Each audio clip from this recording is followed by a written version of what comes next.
words in preamble and the third word is secular, धर्म निरपेक्ष। ये वर्ड को भी 42nd कॉन्स्टिट्यूशनल अमेंडमेंट एक्ट 1976 से प्रियम्बल में डाला गया था। ओरिजिनली ये प्रियम्बल में नहीं था। पहले तो ये देखते हैं कि सेकुलर वर्ड का मतलब क्या है। देखिए, हिंदुस्तान में भी और पूरे वर्ल्ड में भी अलग अलग रिलीजन्स हैं, अलग अलग धर्म हैं। और धर्म का जब कंट्रीज़ बनी, जब स्टेट्स बने, जब बड़े बड़े कंट्रीज़ बनी, तो उनका एटीट्यूड क्या था धर्म को लेके, वो कैसे थे, वो धर्म के साथ किस तरह से बात, धर्म यहाँ पे मतलब है रिलीजन से, राइट। वो रिलीजन के तरफ उनका एटीट्यूड क्या था, उस बेसिस पे हमने स्टेट्स को 3 तरह से डिवाइड किया है। पहली तरह के स्टेट होते हैं एथिस्टिक स्टेट्स। एथिस्टिक स्टेट्स मतलब एथिस्ट जो लोग, वो एथिस्ट वो लोग होते हैं ना जो रिलीजन में नहीं मानते, जो नहीं मानते किसी भी धर्म में, राइट। तो एथिस्टिक स्टेट मतलब वो स्टेट जो धर्म के अगेंस्ट है, एंटी रिलीजन होते हैं, वो बिल्कुल धर्म को नहीं मानते, पर वो नेगेटिव है, मतलब थोड़ा ऑर्थोडॉक्स टाइप की, एंटी रिलीजन, नहीं मानते हम धर्म को, तो वो होते हैं एथिस्टिक स्टेट्स, राइट। दूसरी तरह के स्टेट्स होते हैं थियोक्रेटिक स्टेट्स। थियोक्रेटिक स्टेट्स वो होते हैं जो प्रो रिलीजन होते हैं, मतलब एक रिलीजन को एक्सट्रीमली फॉलो करेंगे, जिन्होंने अपने स्टेट को डिक्लेयर ही करके रखा होता है कि ये पर्टिकुलर रिलीजन का स्टेट है। जैसे बहुत सारी मुस्लिम कंट्री है जो मानते हैं कि हम मुस्लिम कंट्रीज़ हैं, और भी बहुत सारी कंट्रीज़ हैं हमारे पास। एग्जाम्पल है बांग्लादेश, म्यांमार, श्रीलंका, पाकिस्तान, और भी बहुत सारी है ना। तो हमारे पास ये एग्जाम्पल्स हैं थियोक्रेटिक स्टेट्स के। थर्ड टाइप का स्टेट होता है सेकुलर स्टेट। सेकुलर का मतलब है जो धर्म के मामले में न्यूट्रल है, जो रिलीजन लोग मानना चाहते हैं, आप अपने रिलीजन को मानने के लिए स्वतंत्र हैं, आपके ऊपर कोई अथॉरिटी नहीं कि पर्टिकुलर इस रिलीजन को मानो या उस रिलीजन को मानो।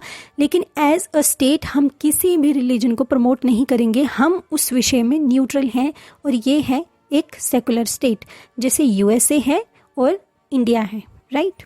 1974 के टाइम पे जब ये बात बहुत ज़्यादा चली, सेकुलरिज्म की बात, और बहुत सारे केसेस उस टाइम पे चल रहे थे, उस टाइम पे बहुत बवाल भी था देश में।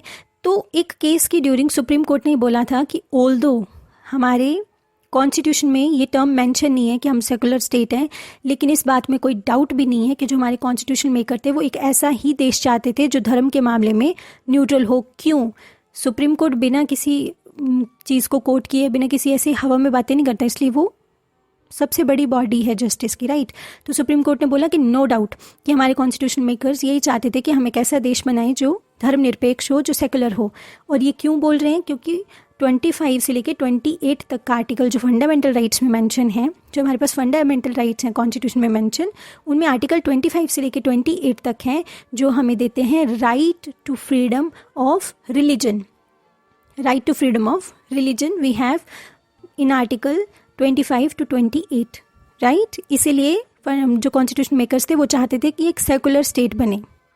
तो हमारे देश में जो कॉन्सेप्ट है सेकुलरिज्म का, वो एक पॉजिटिव सेकुलरिज्म का कॉन्सेप्ट है, जहाँ पर सब लोग अपने अपने रिलीजन को मान सकते हैं, लेकिन स्टेट किसी भी रिलीजन को नहीं मानेगा।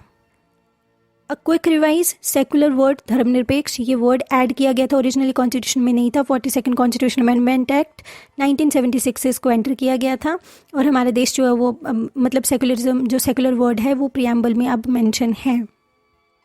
आर्टिकल 25 to 28 गारंटी करते हैं right to freedom of religion. इसकी अगली टर्म है डेमोक्रेटिक, और वो हम नेक्स्ट वीडियो में कवर करेंगे। Thank you.